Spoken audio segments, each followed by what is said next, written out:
తమిళనాడులో తాజాగా ప్రధానమంత్రి నరేంద్ర మోడీ పర్యటన సందర్భంగా ఏఐఏడీఎంకే నాయకులైన జయలలిత అలాగే ఎంజి రామచంద్రన్లపై ప్రశంసల వర్షం కురిపించారు. వాస్తవంగా వీరిద్దరు కూడా అన్నాడీఎంకే ఐకాన్స్.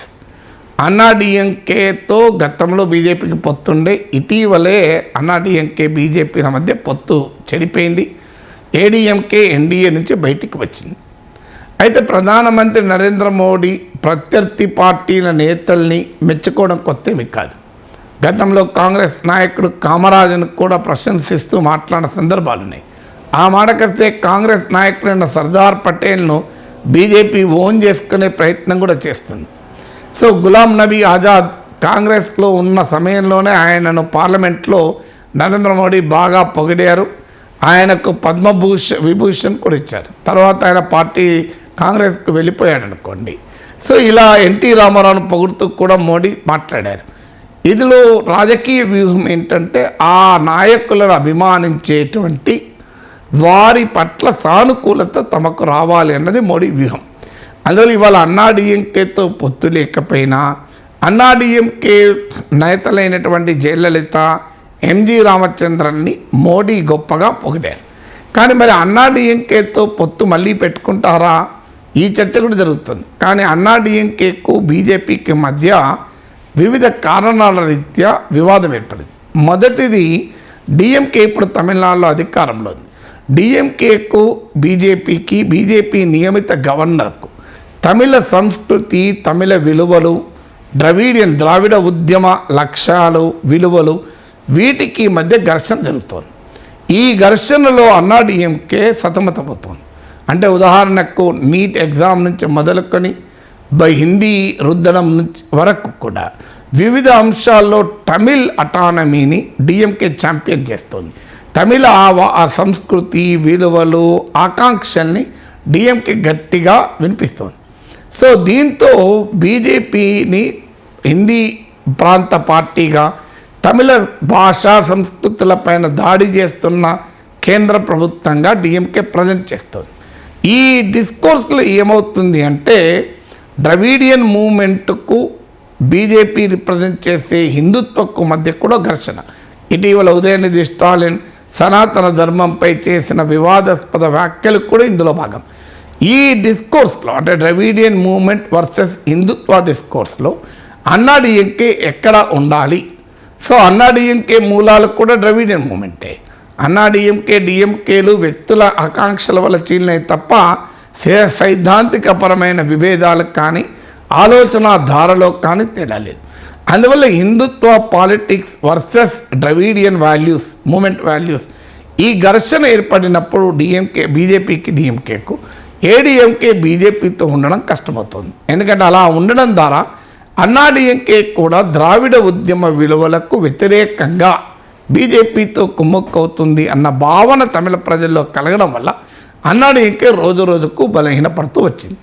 ఇది మొదటి కారణం. రెండో కారణం ఏంటంటే అన్నాడీఎంకేకు బీజేపీకి మధ్య ఈ పొత్తు ఉన్న సమయంలో బీజేపీ తన లాంగ్ టర్మ్ స్ట్రాటజీలో భాగంగా సొంతగా పెరగటానికి, అవసరమైతే ద కాస్ట్ ఆఫ్ ఏడీఎంకే పెరగటానికి ఎత్తుగడలేయడం మొదలుపెట్టింది. బీజేపీ రాష్ట్ర అధ్యక్షులుగా అన్నామలై అయినాక చాలా అగ్రెసివ్గా అయిన అన్నాడీఎంకే నేతలపై కూడా విమర్శలు చేశారు. ఇప్పుడు మోడీ జయలలితను పొగిడితే బీజేపీ రాష్ట్ర అధ్యక్షులు అన్నామలై ఏమో జయలలితను కించపరిచే విధంగా మాట్లాడాడు. సో దీన్ని అన్నాడీఎంకే సహించలేకపోయింది.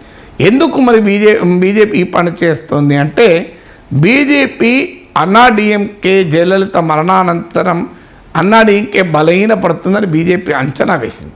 అందువల్ల అక్కడ అన్నాడీఎంకేలో ఉన్న విభేదాలను కూడా తనకు అనుకూలంగా మార్చడానికి చాలా ఎత్తుగడలు వేసింది. కానీ ఆ ఎత్తుగడలు ఏవి ఫలించకుండా పళనిస్వామి నాయకత్వంలో అన్నాడీఎంకే నిలబడింది. అఫ్కోర్స్ డిఎంకేతో పోటీ చేసి గెలవలేకపోవచ్చు. కానీ 2019 లోక్సభ ఎలక్షన్, 2021 అసెంబ్లీ ఎలక్షన్స్లో అన్నాడీఎంకే బీజేపీ పొత్తులో ఉన్న ఆ తర్వాత అన్నాడీఎంకే దూరమైంది. ఎందుకంటే తన ఉనికినే బీజేపీ ఎసరు పెడుతోంది అని అన్నాడీఎంకే భావించి అన్నాడీఎంకే దూరమైంది. బీజేపీ కూడా అన్నాడీఎంకే, డిఎంకేల మధ్య పోలరైజేషన్ ఉన్నంతకాలం తనకు ప్రయోజనం లేదు. అందువల్ల ఈ ద్రవిడియన్ రీజనల్ పార్టీస్ మధ్య పోలరైజేషన్ ఛేదించి తాను సొంతగా ఎదగాలని బీజేపీ ప్రయత్నం చేస్తుంది. ఆంధ్రప్రదేశ్లో కూడా సరిగ్గా టీడీపీతో పొత్తు విషయంలో ఇదే డైలమా బీజేపీ కొనసాగుతోంది. సో అందువల్ల తాను ప్రత్యామ్నాయంగా ఎదగాలని, ఎందుకంటే బీజేపీకి ఇప్పుడు అక్కడ 3% ఓటింగ్ ఉంది. ఈ మధ్య అన్నాడీఎంకేకు చెందిన చాలామంది మాజీ ఎంపీలను ఎమ్మెల్యేలకు కూడా బీజేపీలో చేరారు. ఇది కూడా అన్నాడీఎంకే బీజేపీల మధ్య విభేదాలకు కారణమైంది. ఇప్పుడు కాంగ్రెస్ సిట్టింగ్ ఎమ్మెల్యేనే చేరుతాడు, ఈసారి డబుల్ డిజిట్కు ఓటింగ్ పెంచుకుంటామని బీజేపీ అంచనాలు వేస్తుంది. అందువల్ల బీజేపీ తన లాంగ్ టర్మ్ పొలిటికల్ స్ట్రాటజీలో భాగంగా అన్నాడీఎంకేతో కలవటానికి సిద్ధపడండి.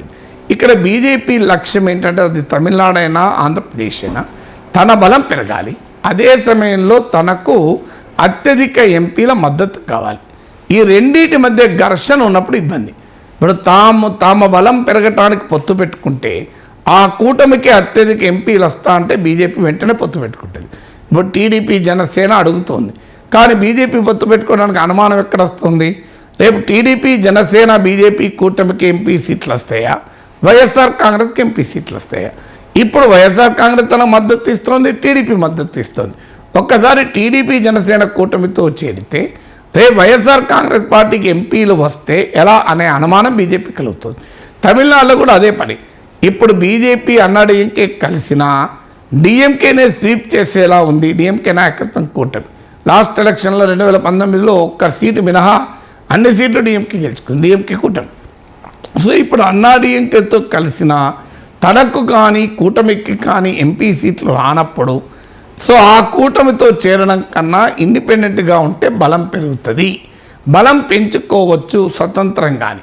రేపు అవసరం వస్తే డిఎంకేకు ఎంపీల మద్దతు కూడా కోరుకోవడానికి స్కోప్ ఉంటుంది అన్నది బీజేపీ వ్యూహం.